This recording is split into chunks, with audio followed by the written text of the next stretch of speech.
हमारी मंडली श्री आराधना बालिका मानस परिवार कुंदरूपारा बालोद सादर नमन करती है, प्रणाम अर्पित करती है, प्रणाम अर्पित करती है। आइए संत समाज, आज हम ऐसे तीर्थराज प्रयागराज रूपी सत्संग की तरिया में बैठे हैं जहाँ ज्ञान की सरस्वती, कर्म की यमुना और भक्ति की गंगा प्रवाहित होती है। तो चलिए ऐसे तीर्थराज प्रयागराज रूपी सत्संग की तरिया में चल करके गोता लगाने का प्रयास करें और अपने जीवन को ज्ञान, भक्ति और कर्म से जोड़े।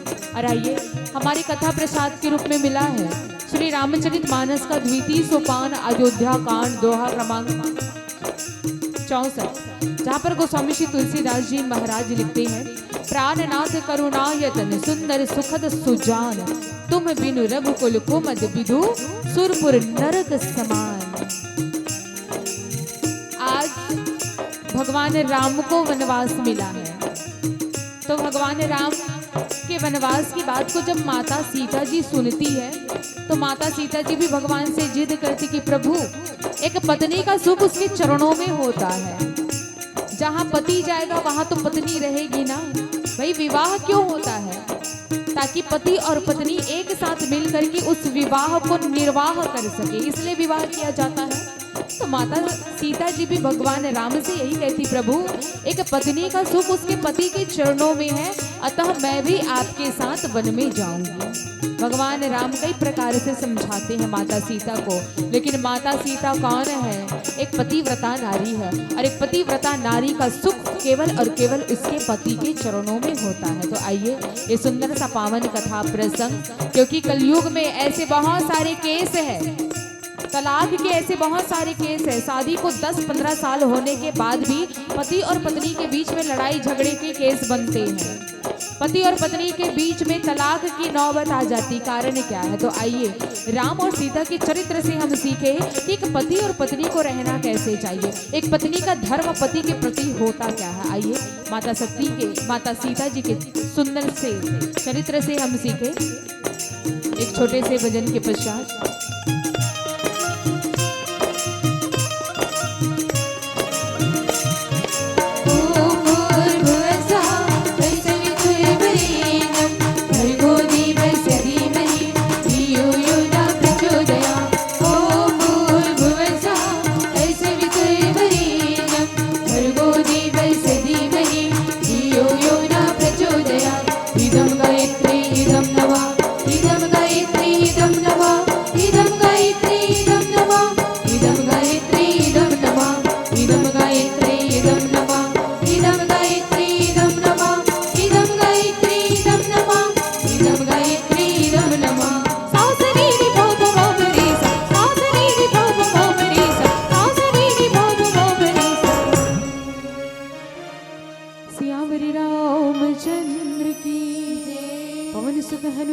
माता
परमपिता परमात्मा भगवान श्री रामचंद्र जी के पावन सानिध्य में आए हुए समस्त श्री राम भक्तगण, आइएगा हम सभी वही श्री रामचरितमानस की कथा की ओर से। जी हाँ संसवास, आप सभी यहाँ पर बैठे हो भगवान की कथा सुनने, भगवान श्री रामचंद्र जी की कथा सुनने। ये वो परमात्मा राम है जिनके चरित्र से हमको सीख लेनी है, और वो क्या सीख लेनी है अभी इस कथा प्रसंग से पता चल जाएगा कि भगवान राम से सीख क्या लेनी है, माता सीता से सीख क्या लेनी है। क्योंकि भाई हम भगवान की कथा तो करवाते हैं, हर साल आपके गांव में श्री रामचरितमानस की कथा होती है। लेकिन यदि किसी से पूछ दिया जाए कि बताओ भैया आप जो श्री रामचरितमानस की कथा करवा रहे हो, ये श्री रामचरितमानस होता क्या है? क्या होता है श्री रामचरितमानस जिसकी कथा हम यहाँ पर कराते हैं या जिसकी कथा हम करते हैं? अच्छा, श्री रामचरितमानस भी छोड़ो, हम पहले उस राम को जान ले जिस राम की हम यहाँ पर कथा सुनने बैठे। ये राम है कौन जिस राम की हम यहाँ पर कथा सुनने आए हैं?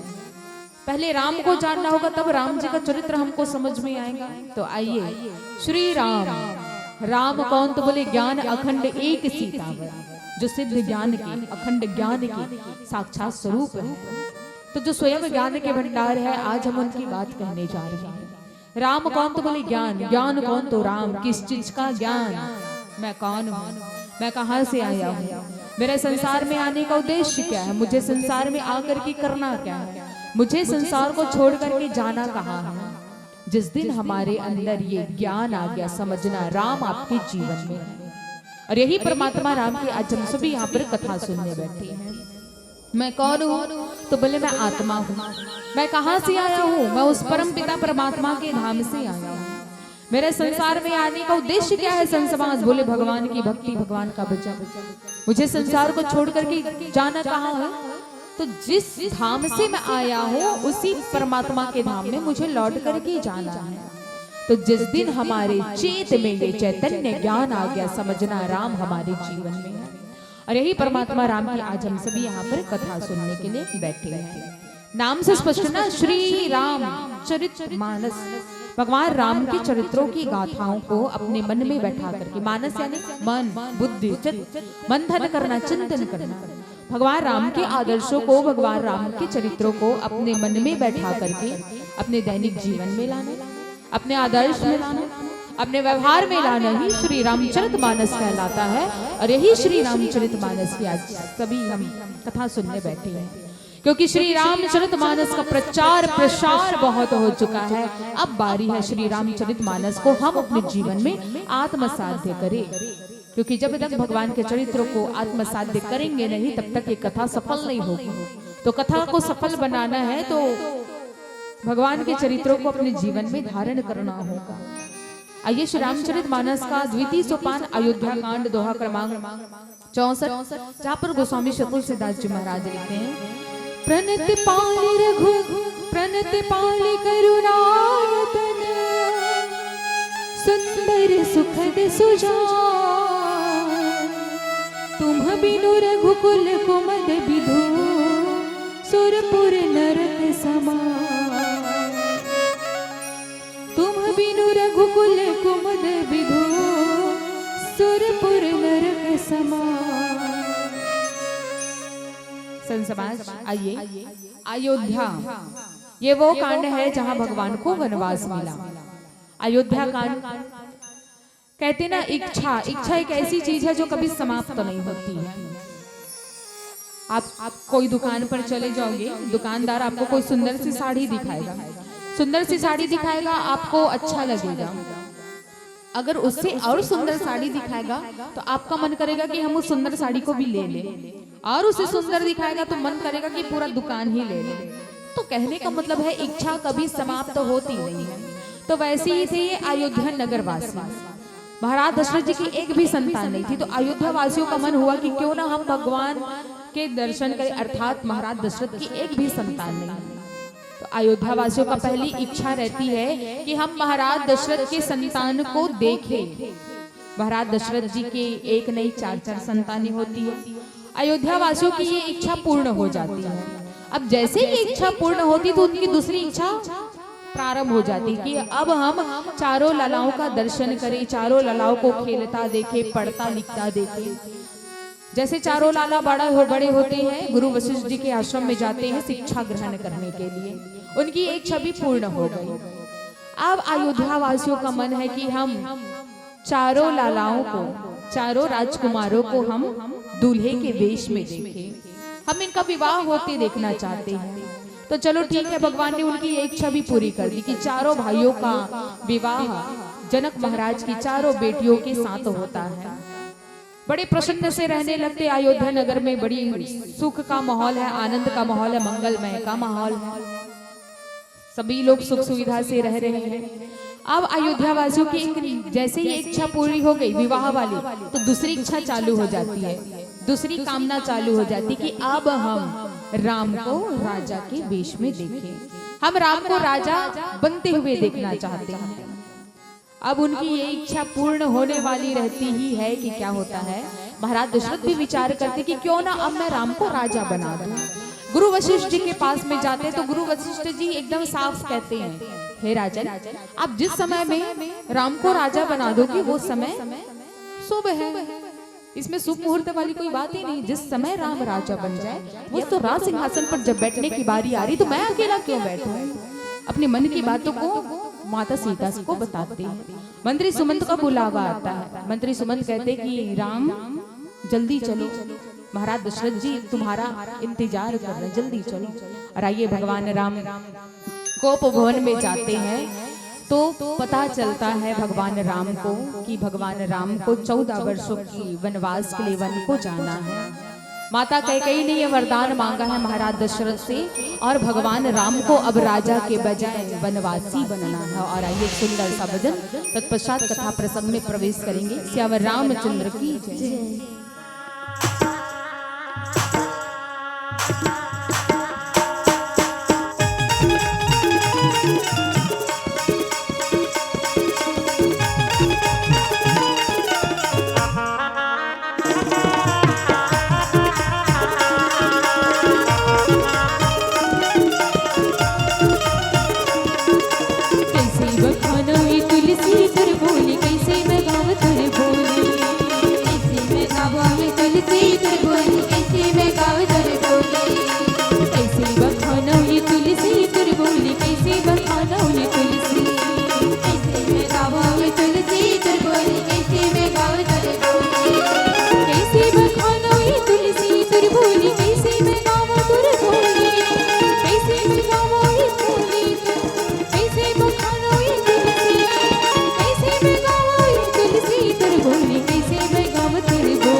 Mama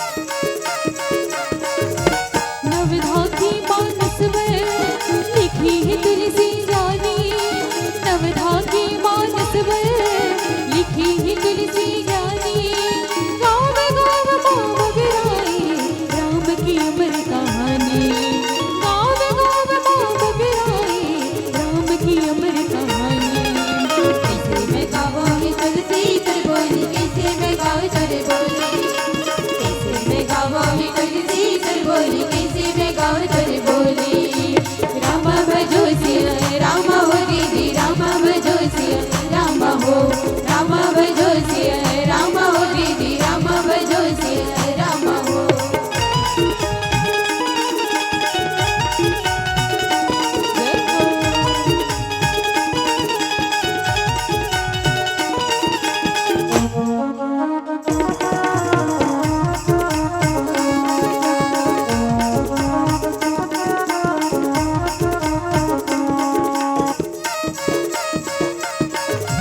राम जी की जीवन हार यही मानस में समाई, राम जी की जीवन हार यही मानस में समाई।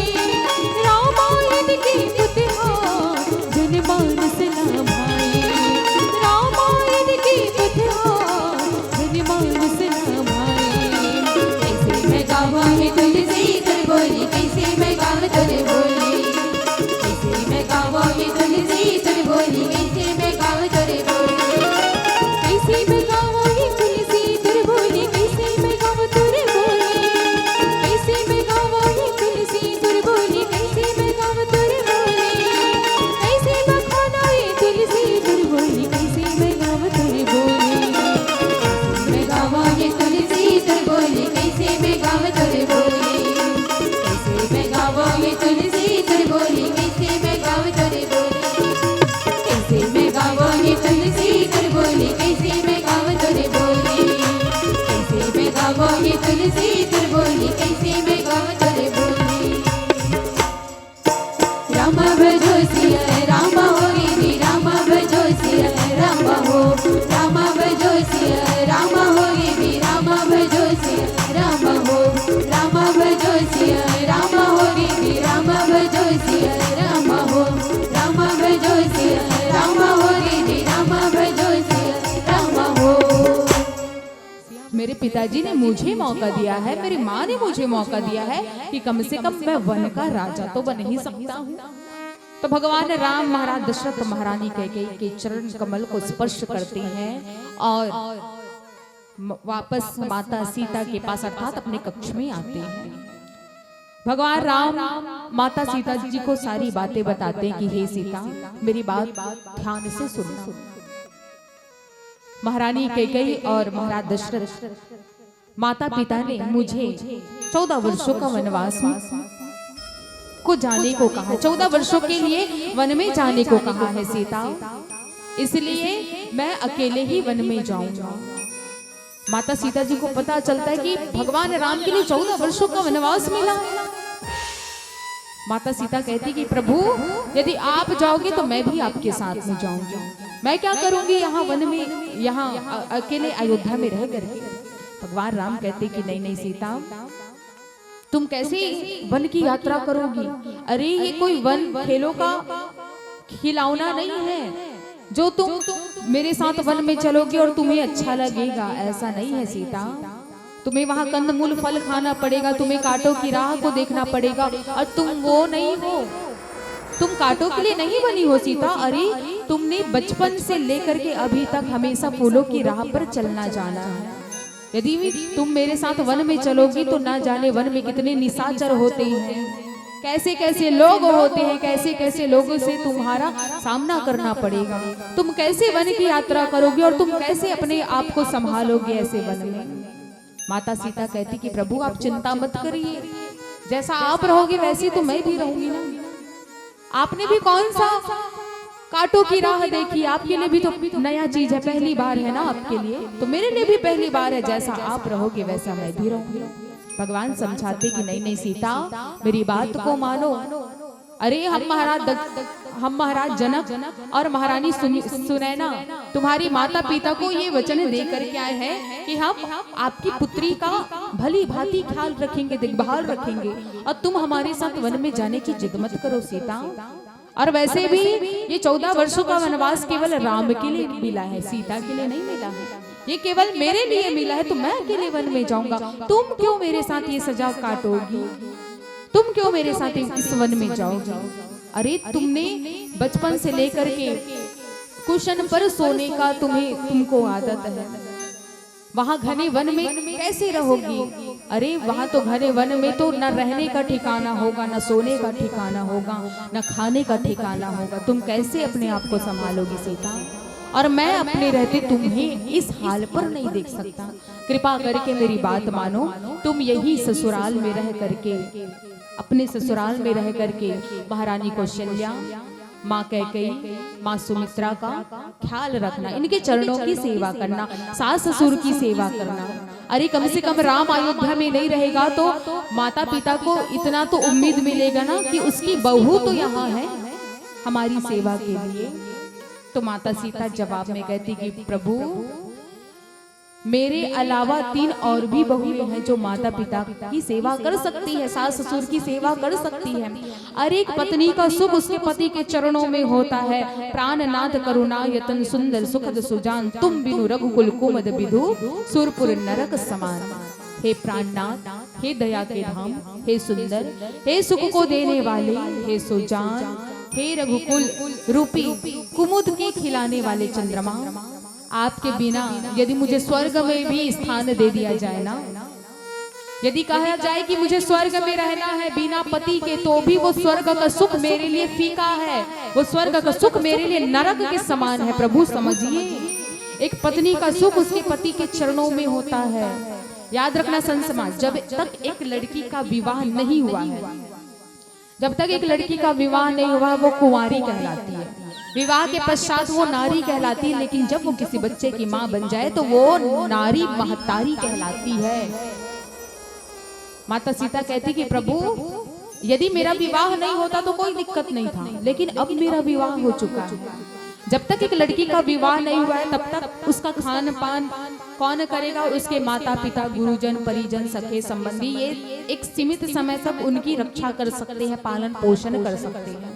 लेकिन यदि किसी का विवाह हो जाता है, किसी पुरुष के साथ में यदि उसका रिश्ता हो जाता है, किसी स्त्री का विवाह किसी पुरुष के साथ हो जाता है, तो वो पति और पत्नी मिलकर के विवाह का निर्वाह करती हैं। अपने विवाह रूपी जीवन को चाहे जैसा भी समय आए, चाहे सुख हो चाहे दुख हो, एक पत्नी को हमेशा पति के चरणों में ही रहना चाहिए। और मैं तो विवाह से पहले ही आपके चरणों का स्मरण करके आपसे विवाह करने की चाह थी मेरी, और ऐसा हुआ भी। भगवान विधाता का खेल भी देखो कि मेरा विवाह आपसे हुआ, आपके साथ मैं जुड़ी हूँ। यदि आपके बिना मुझे कहीं भी रहने को कहा जाए तो वो मेरे लिए नरक के समान है, वो मेरे लिए शमशान घाट के समान है। इसलिए कृपा करिए हे प्राणनाथ, मैं आपके साथ ही जाना चाहती हूँ, मैं आपके ही साथ ही रहना चाहती हूँ, मुझे भी आप अपने साथ ले चलिए। और जहां तक रही बात, आप कह रहे थे कि निशाचरों का सामना करना पड़ेगा, ना जाने कैसे कैसे लोग मिलेंगे, कंदमूल फल खाना पड़ेगा, पर्ण कुटिया में रहना पड़ेगा। प्रभु छोड़िए ये सब, आपके रहते मुझे कौन से निशाचर का सामना करना पड़ेगा? पहले आप ये तो बताइए। आपके जैसा यदि पति है, अरे आपके जैसा क्या, आप तो स्वयं परमात्मा राम हो। यदि राम मेरे पति है तो आपके रहते मुझे किसी भी निशाचर का सामना नहीं करना पड़ेगा। मेरे बात को समझिए। मेरे माता पिता ने मुझे यही सीख दी है कि बेटा, ससुराल में जाओ तो हमेशा पति के चरणों में रहो, पति के पीछे पीछे रहो। पति यदि सुख है तो उसके सुख में सहभागीदारणी बने, यदि पति दुख है तो सुख से भी ज्यादा उसके दुख में सहभागीदारणी बननी चाहिए एक नारी को। नारी का धर्म यही है, नारी का कर्तव्य है कि वो अपने पति को परमेश्वर माने। यदि आपका पति कोई मुसीबत में है तो आप जितना साथ उसके सुख में नहीं दे रही हो, उतना दुगुना साथ आपको अपने पति के दुख में देना है। और माता सीता जी वही अपने कर्तव्य का निर्वाह कर रही है कि प्रभु, यदि आप वन में जाओगे तो मैं भी हट करती हूँ, मैं भी जिद करती हूँ कि मैं भी आपके साथ वन में जाऊंगी। एक नारी अपने पति के वियोग में नहीं रह सकती है। कोई भी नारी, संसार की कोई भी नारी हो, हर नारी अपने पति के बिना अधूरी है। जिस प्रकार एक दिया तेल और बाती के बिना अधूरी है, एक बाग फूल के बिना अधूरी है, एक नदी बांध के बिना अधूरी है, उसी प्रकार से एक नारी अपने पति के बिना अधूरी होती है। माता सीता भगवान राम को अपने प्रिय वचनों से ये सारी बातों को कह रही है। और एक सुंदर सा भजन तत्पश्चात कथा में प्रवेश करेंगे। श्री रामचंद्र की जय। माटी मया माई सारी दुनिया हरि भक्ति भजया भुलाई नारी मोह माया ममला मिलाई नारी मोह माया ममला मिलाई नारी सिया राम हरि नाम ताली बजा के जयकारा संग धीरे धीरे डो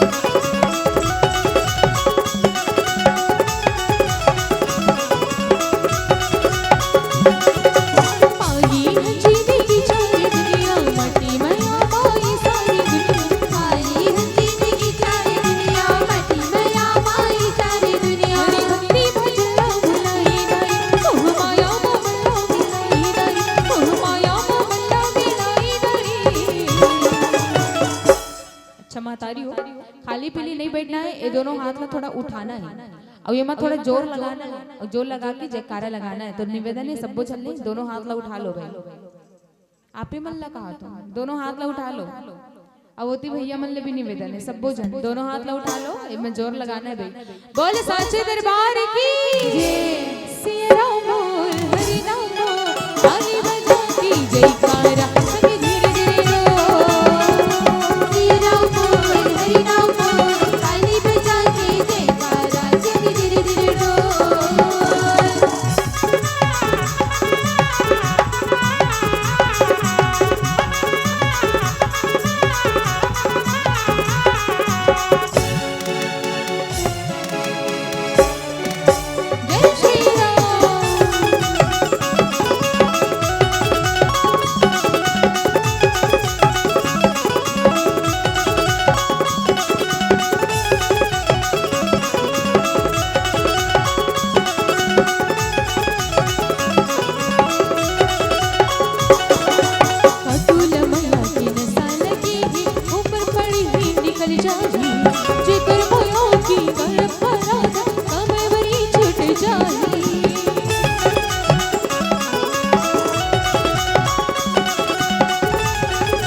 अच्छा बने मीठा मीठा ताली ला तो बजावा तो बढ़िया लागत है, लेकिन मैं चाहता हूँ कि आप मैंने भजन मोर साथ में गावा। गाहू नहीं गाहू नहीं गाहू नहीं हाँ मोर कान तक तो आवाज आना चाहिए। तो मैं गाऊँ सिया राम बोल तो आप मतलब दोनों हाथ उठा के सिया राम गाना है, मैं गाऊँ हरि नाम बोल तो दोनों हाथ उठा के हरि नाम गाना है। तैयार हो बोलो ना वो महतारी हो गाहू ना पक्का सिया राम गावत हो गावत हो तो थोड़ा जोर से गाना, इतना जोर से गाना कि मोर तक तो आवाज आई कम से कम। सिया राम हरि नाम बोला तो ना पक्का। अच्छा काकरो पति के नाम तो नहीं है ना सिया राम? कई जन मन ऐसे होते ना पति के नाम नहीं ले तो काकरो पति के नाम हुई सिया राम तेखरे से थी हाथ ला नहीं उठा तो ही बोलत नहीं हुई, तैसे भी होते भाई। जेकर जेकर पति के नाम है वो मन मत बोलू ना, और जेकर पति के नाम नहीं है तेल मन तो बोल ही सकते। सिया राम हरि नाम और चना हुई चबाते जेकर मुंह में दांत होते, चना हुई चबाते जेकर मुंह में दांत होते और ताली हुई बजाते जेकर दोनों हाथ होते। तो जिन चिल्ला भगवान हाथ दे दोनों हाथ उठा लो और मीठी मीठी ताली बजाते हुए जय जय श्री राम जय जय श्री राम। सिया राम बोल हरि नाम ताली बजा के जयकारा संग धीरे धीरे रो। सिया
श्री राम। जय जय श्री राम। आइए संसवास, भगवान राम कहते हैं कि सीता मेरे वचनों को मान। एक पत्नी का कर्तव्य होता है, एक पत्नी का धर्म होता है कि वो अपने पति की बातों को माने। एक पत्नी का धर्म होता है और सचमुच में पत्नी का धर्म होता है। अब जैसे ही भगवान कहते हैं कि एक पत्नी का धर्म होता है उसके पति के बातों को मानना, तो माता सीता जी को कुछ कहते भी नहीं बन रहा है। अंदर ही अंदर बहुत रो रही है माता सीता कि भगवान मुझे ले जाएंगे कि नहीं अपने साथ, प्रभु मुझे अपने साथ में लेकर के जाएंगे कि नहीं, मैं अकेले करूंगी ही क्या इस अयोध्या में। अरे मेरे पति उधर वन की यात्रा में जाएंगे, कांटों की राह पर चलेंगे, मेरे पति पत्तों को गद्दा बना करके सोएंगे, पत्थर को कुशन बना करके सोएंगे, और मैं कैसे इस राजमहल पर रहूंगी। ये राजमहल मेरे लिए उसी वन के समान हो जाएगा, उसी नर्क के समान हो जाएगा। और संत समाज ये होता है, जिस नारी के जीवन में पति नहीं होता, भाई आपकी आदत बन जाती है कि पति के साथ आपका जीवन व्यापन होना है। 7 जन्मों का वादा जिसके साथ आप किए हो, जिसके मांग पति के नाम का आप सिंदूर लगाती हो, पति के नाम का मंगलसूत्र पहनती हो, पति के नाम का पूरा 16 श्रृंगार करती हो, एकाएक वो पति आपको छोड़ करके चला जाए तो जाहिर सी बात है कि उस पत्नी के लिए कितना मुश्किल हो जाएगा अपना जीवन व्यापन करना। कोई भी नारी अपने पति के वियोग में नहीं रह सकती, कोई भी नारी अपने पति के बिना रहना नहीं चाहती है, क्योंकि नारियों का धर्म ही है। क्या धर्म है? एक ही धर्म, एक व्रत नियमा कार्य वचन मन पति पद प्रेमा। नारियों का एक ही धर्म होता है, एक ही व्रत होता है और एक ही नियम होता है। बोले क्या?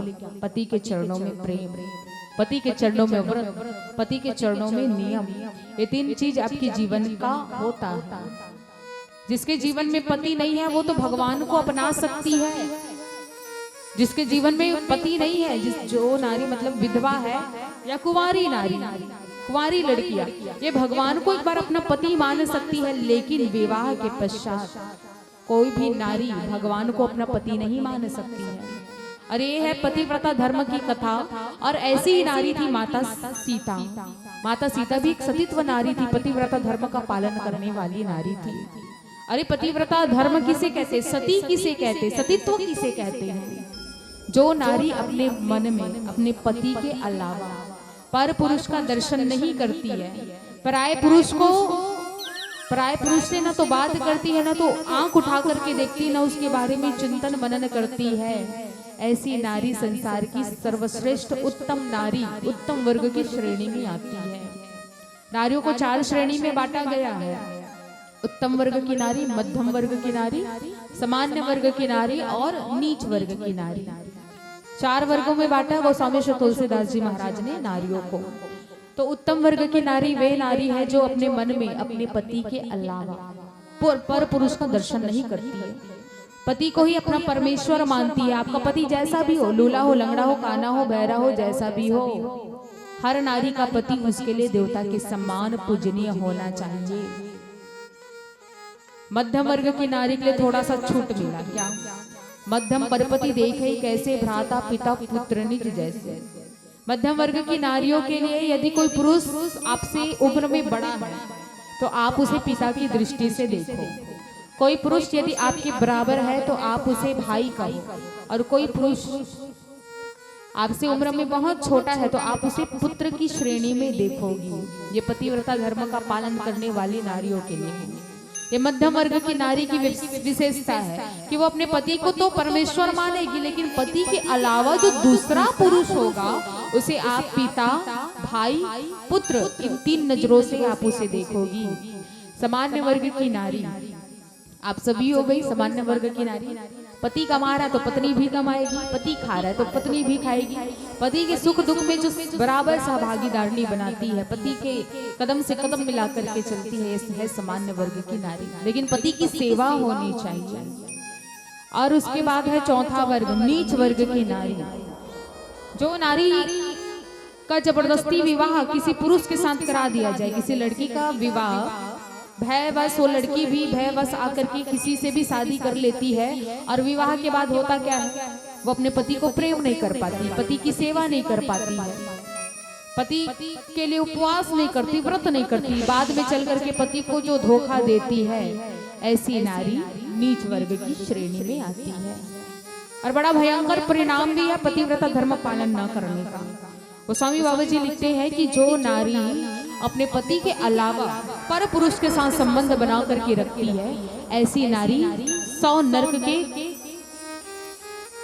100 कल्प के नरक का भुगतान करती है, तरह तरह के दुख को भोगती है, यम के द्वार जाती है, यम की श्रेणी में जाती है। 100 कल्प छोड़ो, 100 कल्प होता क्या है? एक कल्प को समझो कि एक कल्प होता क्या है। एक कल्प समझ जाओगे तो 100 कल्प समझ में आ जाएगा। एक कल्प 4 युग मिलाकर के एक कल्प बनता है। सतयुग, त्रेता युग, द्वापर युग, कलयुग, ये चारों युग जब निकल जाते हैं ना तो उसे एक कल्प माना जाता है। तो जो नारी अपने पति को धोखा देती है, अपने पति का नाम लेती है, अपने पति का 4 समाज में अपमान करती है, अपने पति के लिए व्रत नहीं करती, उपवास नहीं करती, नियम नहीं करती है, अपने पति के रहते धोखा देती है अपने पति को, तो ऐसी नारी जो है 100 कल्प के नरक का भुगतान करती है। और जो नारी इस जन्म में अपने पति के साथ रहते हुए भी अपने पति को धोखा देती है, वो जहां भी जाकर के जन्म लेती है कुंवारी में विधवा हो जाती है, जवानी में विधवा हो जाती है। बहुत जल्द उसका पति उसे छोड़ करके चला जाता है। अब माता सीता भी यही बात को बताती कि प्रभु, यदि मैं आपके बिना रहूंगी तो मेरा ये जीवन तो उसी विधवा के समान है ना, उसी नरक के समान है, इसलिए मेरी बात मानिए, मुझे भी आप अपने साथ ले चलिए। विवाह के समय जब माता सुनैना ने, मेरी माँ ने जब मुझे विदा किया, ससुराल भेजा, तो बस मुझे यही सीख दिया कि पुत्री सीता, माँ सुनैना ने जब माता सीता का विवाह कराया ना, तो माता सीता को भी यही सीख दी कि बेटी, अपने पति के सुख और दुख में बराबर सहभागिता निभाना। पति चाहे जिस भी परिस्थिति में हो, एक बेटी का फर्ज बनता है, एक पत्नी का फर्ज बनता है कि वो अपने पति के सुख दुख में बराबर साथ दे। कभी भी भूल करके अपने पति को छोड़ना मत, चाहे कोई भी हाल में हो तुम्हारा पति, अपने पति के साथ में उसका मनोबल बढ़ा करके तुम रहना। सास ससुर की सेवा तो करना ही है, सास ससुर की सेवा तो सर्वोपरि है। सास ससुर को सास ससुर के रूप में नहीं देखना चाहिए। एक बहू को होना चाहिए कि जब आप अपने ससुराल में हो तो आप अपने सास ससुर को माता पिता के रूप में देखो। तो माता सुनैना ने भी माता सीता को यही सीख दी कि सास ससुर की सेवा तो करनी है, लेकिन उससे भी बढ़कर के तुम्हारा पति है। पति को परमेश्वर मानो, पति को भगवान समझो, भगवान जान करके उनके चरणों की सेवा करो। तो आइए एक सुंदर सा भजन। तत्पश्चात आयोजक समिति से निवेदन है कि एक भजन तत्पश्चात हमको सादर विदाई दे इस मंच से। श्यावर रामचंद्र की जय।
गजब डोंगरी पहाड़, गजब डोंगरी पहाड़, खल खल नदियां बहती हैं, बहुना चरण पखार, बहुना चरण पखार, पावन छत्तीसगढ़ मैया। कौशल्या की मई के राम भाषा हमार, राम भाषा हमार, जनजाति धनुर्धारी, पशु पक्षी अपार, पशु पक्षी अपार, पावन छत्तीसगढ़ मैया। पावन छत्तीसगढ़ मैया, पावन छत्तीसगढ़ मैया, पावन छत्तीसगढ़ मैया, पावन छत्तीसगढ़ मैया, पावन छत्तीसगढ़ मैया, पावन छत्तीसगढ़ मैया, पावन छत्तीसगढ़ मैया, पावन छत्तीसगढ़ मैया। पगे डोंगरी पहाड़, पावन छत्तीसगढ़ मैया, पगे धरे श्री राम, पगे धरे मोरे राम, पावन छत्तीसगढ़ मैया।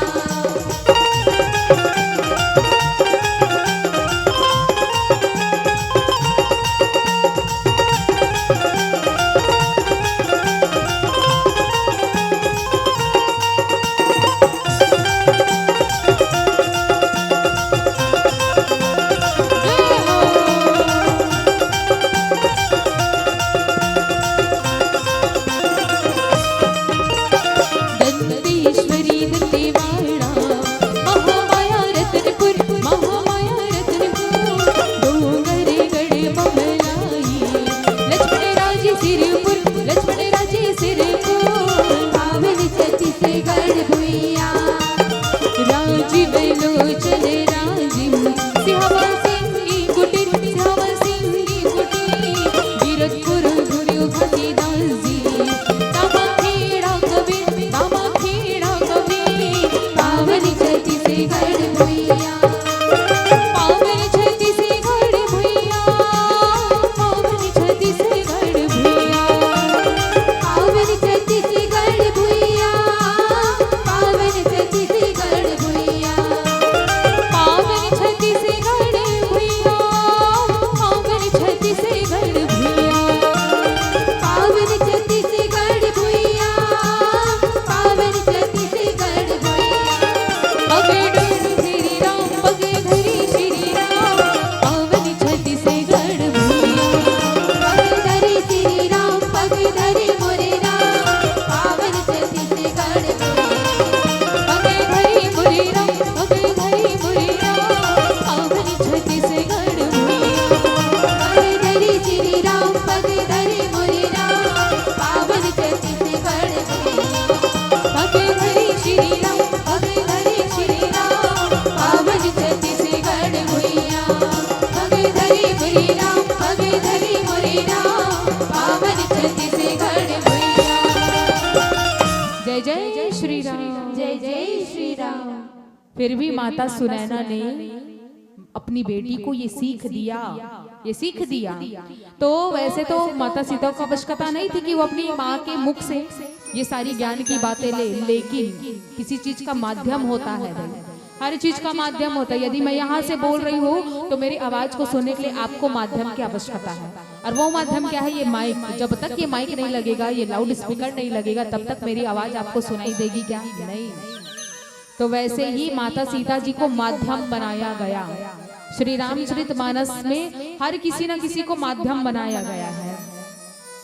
माता सबरी को भी आवश्यकता नहीं थी कि वो नवधा भक्ति की कथा सुने, लेकिन माता सबरी को भी सुनाया गया। भगवान राम ने सबरी को माध्यम बनाया कि सबरी के माध्यम से मानव जाति पूरी नवधा रामायण की कथा सुने, 9 प्रकार की भक्ति की कथा सुने।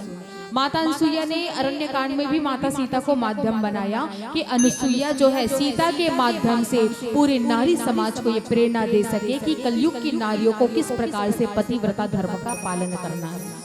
तो वैसे ही माता सुनैना ने माता सीता को माध्यम बनाया कि कल का ऐसा युग आएगा कि जब घर की एक एक बेटी श्री रामचरित जब मानस पढ़ेगी तो एक नारी की मर्यादाएं क्या होती है, एक नारी को अपने पति के लिए क्या कर्तव्य होना चाहिए, ये माता सीता के चरित्र से जानने को सीखने को मिलेगा।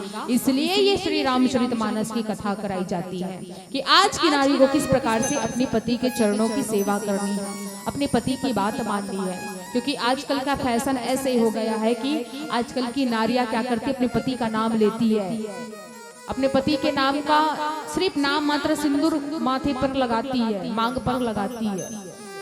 अरे पति यदि कुछ गलत कह दे तो पति को रटपिट जवाब देती है। तो ऐसी नारियों के लिए, ऐसी नारी समाज को प्रेरणा देने के लिए ही माता सीता के चरित्रों की गाथा को भी बताई जाती है कि आज की नारियां सीख कैसे ले। क्योंकि भाई जीवन हम सभी जी रहे हैं, जीवन हम सभी जी रहे हैं, ऐसा नहीं कि कोई जीवन नहीं जी रहा है, जीवन हम सभी जी रहे हैं। लेकिन यदि जीवन में जीने का ढंग ना हो तो ऐसा जीवन किस काम का। इसलिए ये वही सिखाती श्री रामचरितमानस की जीवन कैसे जिए, एक नारी को अपने पति के लिए क्या फर्ज होना चाहिए, एक नारी का अपने पिता के लिए क्या फर्ज होना चाहिए, एक नारी का अपने सास ससुर के लिए क्या फर्ज होना चाहिए, ये माता सीता के चरित्र से सीखिए। माता सीता को भी वैसे 14 वर्षों के वनवास की यात्रा करने की आवश्यकता नहीं थी, लेकिन पति जहाँ जाएगा वहां मेरा सुख है, ये जान करके माता सीता ने जिद किया कि प्रभु यदि आप वन में जाओगे तो मैं भी आपके साथ वन में जाऊंगी। यदि आप कहते हो कि मैं कंदमूल खाऊंगा, पतझड़ जैसा वस्त्र पहनना पड़ेगा, पत्तों को वस्त्र बना करके पहनना पड़ेगा, ये करना पड़ेगा, मैं तैयार हूँ। यदि आप जिस दुख को सुख मानोगे उसी दुख को मैं भी सुख मानूंगी। क्योंकि पति और पत्नी अलग नहीं होता है, पति और पत्नी का जब मिलन होता है भगवान की कृपा से तो वो पति और पत्नी एक कहलाते हैं। देखिए लोग क्या कहते हैं, हम शादी में जा रहे हैं, शादी बिहाव और विवाह तीनों में अंतर है, शादी बिहाव और विवाह तीनों में अंतर है। शादी कौन लोग करते हैं, जिसे किसी चीज का साध हो उन लोग शादी करते हैं। बेटे की माँ को बहू का साध होता है और घर मायके वालों को दामाद का साध होता है। इच्छा होती है कि काश मेरी भी बेटी का जल्दी शादी हो, मुझे भी बढ़िया सा दामाद मिले, ससुराल पक्ष को मुझे अच्छी सी बहू मिले, इसे साध कहते हैं, इसे ही शादी कहा जाता है। कुछ दिनों तक तो बढ़िया चलेगा, 1 साल तक बढ़िया सास ससुर देवर देरानी जेठानी सब बढ़िया रहेंगे 1 साल तक। फिर जैसे जैसे शादी का समय निकलता जाता है खिटिर पिटिर चालू हो जाता है, खटपट करना चालू हो जाता है, इसे कहते हैं शादी। दूसरा होता है बिहाव। बिहाव किसे कहते हैं, कहते हैं ना शादी का लड्डू खाओ तो भी पछताओ, नहीं खाओ तो भी पछताओ। बिहाव नाम से स्पष्ट है ना, बिहाव। शादी तो बढ़िया कर लेते हैं लेकिन जैसे जैसा समय आता है पति और पत्नी एक दूसरे के ऊपर हावी होने लगते हैं। यदि पति कमाएगा तो पति के मन में भी आएगा कि ये बैठे बैठे खाती है, पत्नी कमाएगी तो पति के लिए चिड़चिड़ाएगी कि ये बैठे बैठे खाता है, एक दूसरे के ऊपर हावी होने लगते हैं, इसे कहते हैं विवाह। लेकिन विवाह किसे कहते हैं, विवाह के पश्चात जो पति और पत्नी अपने जीवन का निर्वाह करे उसे कहते हैं विवाह। और ये विवाह हुआ किसका, भगवान राम और माता सीता का। ये विवाह हुआ किसका, भगवान शंकर और माता पार्वती का। तो ऐसे विवाह करिए कि पति और पत्नी दोनों, भाई गाड़ी के 2 पहिए होते हैं, एक पहिया पति होता है, दूसरा पहिया पत्नी होती है। तो ऐसे ही गाड़ी को यदि चलाना है, भाई गाड़ी तब तक नहीं चलेगी यदि एक चक्का ठीक है दूसरा चक्का पंचर है, तो क्या गाड़ी चलेगी, नहीं चलेगी। तो वैसे ही ये पति और पत्नी होते हैं, एक गाड़ी के 2 पहिए होते हैं ना, 2 पहिए होते हैं ना, वैसे ही पति और पत्नी उसी गाड़ी के 2 पहिए हैं, एक पति है तो एक पत्नी है। यदि पत्नी पंचर हो जाएगी तो पति नहीं चल सकता, पति पंचर हो जाएगा तो पत्नी नहीं चल सकती। तो पति और पत्नी को दोनों साथ में मिल करके चलना होगा, अपना विवाह निकालना पड़ेगा, विवाह को निर्वाह में बदलना पड़ेगा। तो माता सीता अपने ऐसे ही प्रेम भरे वचनों से भगवान राम को आखिरकार मना ही लेती है कि प्रभु यदि मुझे आप स्वर्ग का भी सुख दे दोगे ना, पति के बिना, आपके बिना, तो भी वो स्वर्ग मेरे लिए नरक के समान है। और हर पत्नी को ये सोचना चाहिए कि आपका जो पति है जैसा है, बुरा हो चाहे भला हो, आपके लिए आपका पति पूजनीय होना चाहिए, सर्वश्रेष्ठ होना चाहिए। आपको केवल अपने पति के चरणों में ही सेवा करनी चाहिए। तो आइए सुंदर सा भजन, तत्पश्चात आप सभी से सादर विदाई। स्यावर रामचंद्र की जय।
भोलेनाथ का भजन चल रहा है, सभी खाली पीली मजा नहीं आता ना, आनंद लेना चाहिए भजन का।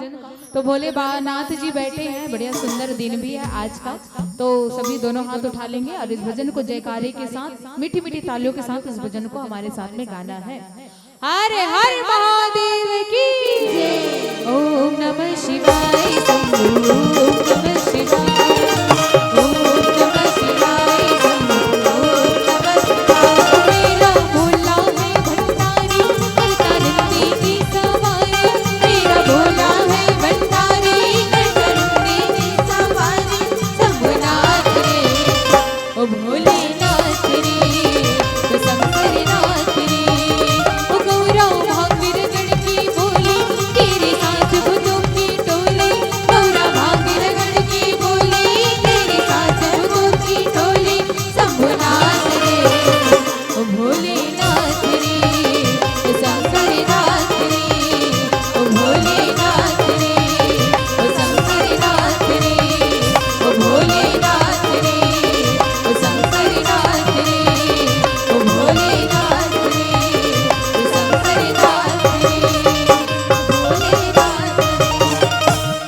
हर महादेव की जय।